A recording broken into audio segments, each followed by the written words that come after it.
Welcome to the Rim Break Rodeo. We hope this video helps. You start by preparing the essentials. Update your device and ensure at least 20% battery because performance modes draw power. Once done, grant storage, microphone, and overlay permissions so Game Turbo can control input and capture. Next, open the Game Turbo app or invoke the gesture panel. This is the first executable step. Tap Add Game, select the title, and pin it to the Turbo list. This immediate action lets the system optimize resources and reserves CPU threads specifically for your game. Once your game is listed, configure the middle stage settings to balance frame rate and heat. Choose a performance mode, balanced for stability, high for max FPS, or battery saver for longevity, and set an FPS cap that your device can sustain.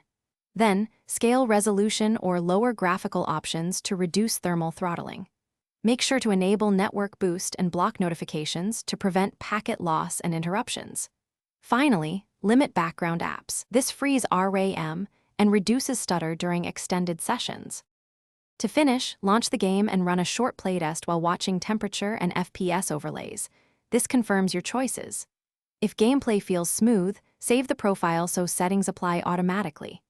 If you encounter stutter, reduce resolution or FPS cap and clear background apps. These steps lower CPU load. If the app crashes or fails to apply settings, make sure all permissions are granted, reinstall Game Turbo, and restart your device. One troubleshooting tip: rebooting often clears hung processes and restores expected performance. Thanks for watching. Consider subscribing if we helped you.